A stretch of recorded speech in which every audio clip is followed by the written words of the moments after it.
Allez, 9h09, sans perdre de temps, je vous donne donc les audiences d'hier soir avec l'audience très attendue d'une ambition intime. Cette émission de Karine Le Marchand qui fait beaucoup parler.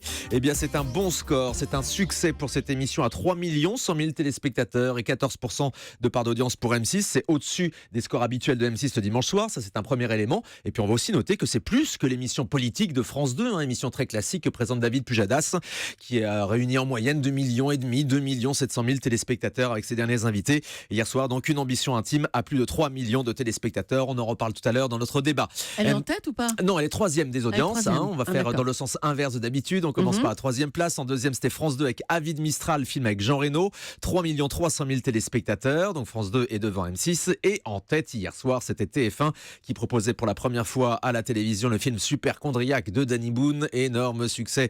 Et hier soir, 6 600 000 téléspectateurs. Voilà, la concurrence était très rude. Avec 27% de part d'audience pour TF1. Il y a son film qui cartonne aussi, Radin. Exactement, c'est en ce moment dans les salles. Ouais. On passe à la TNT ? Sur la TNT, tiens, je vous donne l'audience d'Arte qu'on n'a pas l'habitude de mettre dans la case TNT, mais là, il y a un fort score hier pour la chaîne franco-allemande avec le film Dans la brume électrique. 1 800 000 téléspectateurs, plus de 7% d'audience.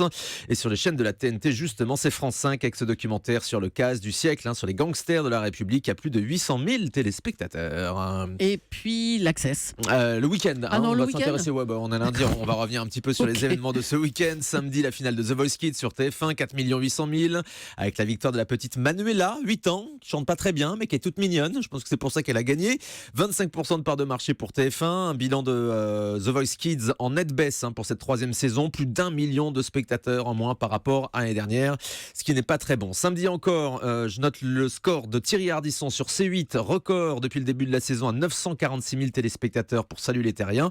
Et puis vendredi, le match de foot France-Bulgarie a permis à TF1 de faire un gros score à 6,5 millions de téléspectateurs et 28% d'audience. Voilà, TF1 a donc passé un bon week-end. J'espère que vous aussi, c'est lundi matin. Bon courage si vous reprenez le travail. Merci d'être avec nous sur Europe 1.